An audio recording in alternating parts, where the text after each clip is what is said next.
Chapter 23. Every chapter so far has been building toward this one. An empire born in 1898, a progressive state built in the 1910s, a New Deal government built in the 1930s. All of it gets tested at once by the most destructive war in human history.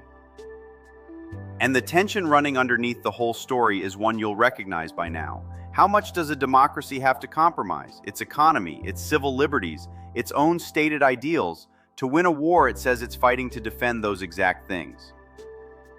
This is also the chapter where a lot of the modern world actually gets built, not metaphorically, literally. The federal corporate partnership that runs the Pentagon today starts here. The agency that becomes the NSA starts here. The legal reasoning courts still cite when weighing national security against civil rights starts here. We are covering 4 things: how the country talked itself out of isolation and into war, what fighting that war did to the American economy and government, who got left out of the fighting for freedom story at home, even while fighting for it, and how the war actually ends, with weapons and moral questions the world still hasn't fully answered. After World War I, Americans decided they had been played. Bestsellers like All Quiet on the Western Front painted the war as senseless slaughter, and starting in 1934, Senator Gerald Nye ran hearings arguing that bankers and weapons manufacturers, merchants of death, in one popular phrase, had quietly pushed the country into war for profit. Congress responded with a series of neutrality acts through the mid-1930s, banning arms sales and loans to warring nations, trying to legislate isolation into permanence. Then Adolf Hitler made isolation look like denial. He rebuilds the German military in open violation of Versailles, annexes Austria, gets Britain and France to hand him the Sudetenland at Munich in a policy critics call appeasement, and invades the rest of Czechoslovakia anyway. When Germany invades Poland in September 1939, Britain and France finally declare war, and World War II begins in Europe with the United States determined to stay out of it. That determination has an organized political home, the America First Committee, whose most famous voice, aviator Charles Lindbergh, filled arenas with isolationist rallies and, in his uglier speeches, blamed British, Jewish, and Roosevelt influence for pushing the country toward war, rhetoric that curdled into open anti-Semitism. Roosevelt, meanwhile, walks a careful line, promising parents their sons won't fight in foreign wars while quietly arming Britain through Lend-Lease and running the first peacetime draft in American history. Then on December 7, 1941, Japan attacks Pearl Harbor, killing over 2,000 Americans in a single morning, and the entire isolationist argument evaporates overnight. The America First Committee dissolves within days once the argument became unnecessary to make. Germany and Italy, honoring their alliance with Japan, declare war on the United States 4 days later, and a country that had spent 2 years arguing about whether to fight is suddenly fighting a 2-ocean war it didn't choose the timing of. The suspicion that fueled the Nye Committee never really disappeared, it just changed targets and, eventually, changed its own name. Dwight Eisenhower, the general who led the Normandy invasion, would spend his 1961 farewell address as president warning the country about a military-industrial complex whose influence could be felt in every city. And America First's core argument, why are we spending blood and money on someone else's war, resurfaces almost verbatim every time Congress debates a new aid package for Ukraine or weighs military involvement in the Middle East. That same argument now running through op-eds, campaign ads, and increasingly, competing hashtags and podcast monologues instead of packed arena rallies. Different media, same underlying question about whether American blood and treasure belong in somebody else's fight. Fighting a 2-ocean war meant rebuilding the entire American economy, fast. The War Production Board pushes military output up roughly 800% in 3 years, and by 1945, American factories have built 86,000 tanks and nearly 300,000 airplanes. Unemployment, still lingering from the Depression, essentially disappears, dropping from 8 million to under 1 million. It's worth sitting with that for a second. The New Deal spent a decade trying to end the Depression through federal spending, and it took total war spending to actually finish the job. That production boom pulls millions of women into factory work for the first time, over 6 million by the war's peak, and roughly 2/3 of women employed in wartime industries had never held a paying job before. The government's own recruitment posters gave the moment its face. Rosie the Riveter, sleeves rolled, biceps flexed, but reality was messier than the poster. Women got paid less than men for the same work, had no path to advancement, and were explicitly told in some contracts that their jobs would end the moment the war did. Which is exactly what happened, right down to the same magazines that recruited them running new ads a year later, encouraging them to go back home. Some of that wartime women's work stayed classified for decades. The Army and Navy quietly recruited thousands of young women, college students and small-town school teachers, screened partly by whether they were good at crossword puzzles, and trained them in near-total secrecy to break German and Japanese military codes at facilities like Arlington Hall in Virginia.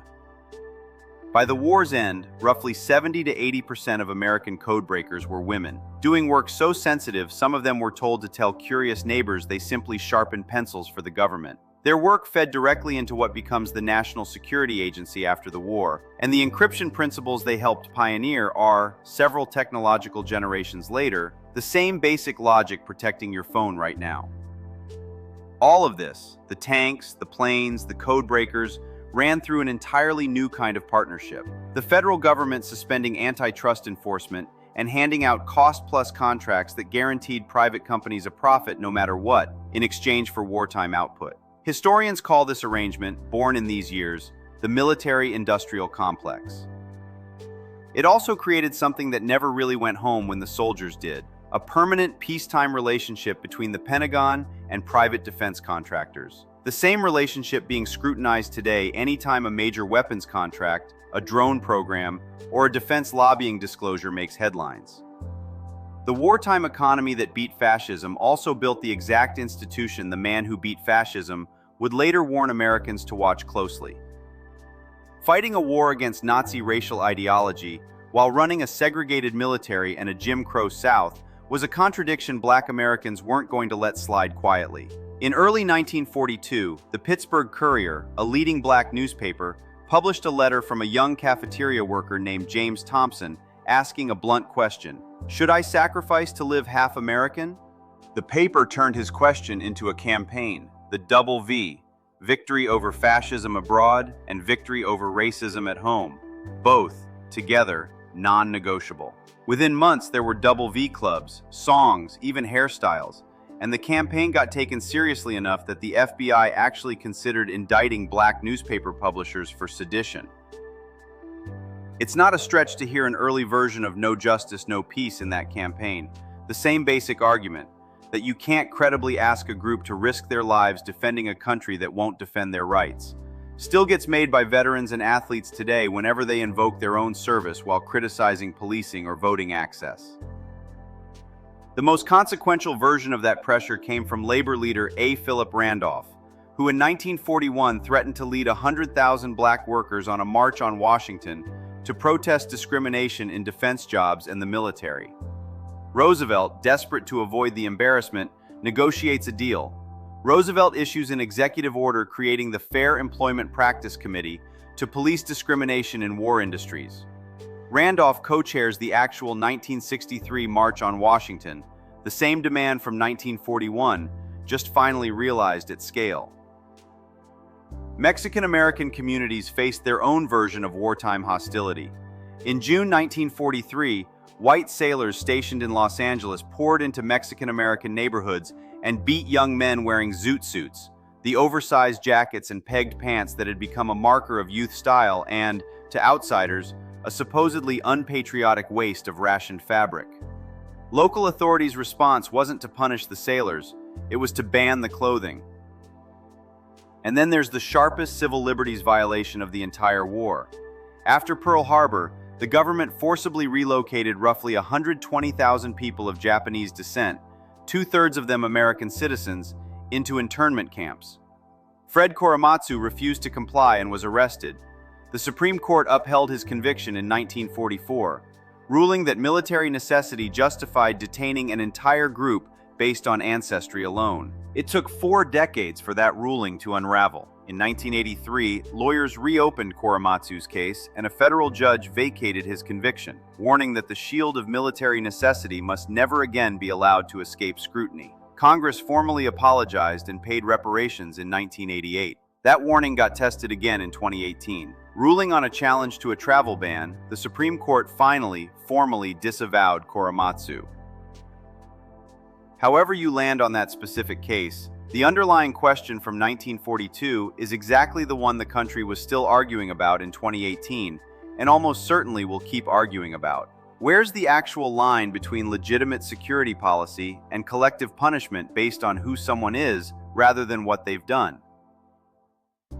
Overseas, the war unfolds on two fronts simultaneously. In Europe, the Allies grind through North Africa and Italy before the massive D-Day invasion of Normandy in June 1944 finally opens the second front the Soviet Union had been demanding for years. And by May 1945, Germany surrenders. In the Pacific, American forces fight an island-hopping campaign, bloody battles at Iwo Jima and Okinawa, closing in on Japan itself.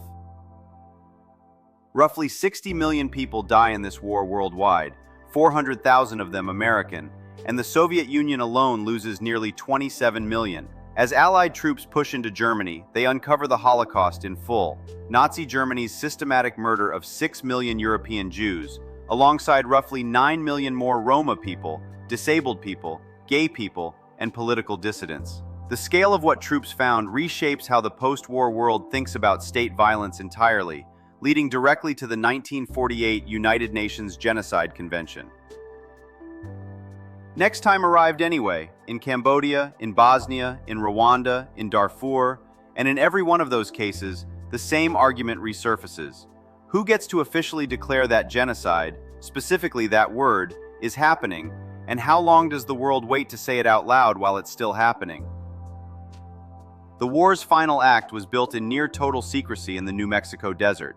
Physicist J. Robert Oppenheimer leads the Manhattan Project, more than 3,000 scientists and staff racing to build the first atomic bomb.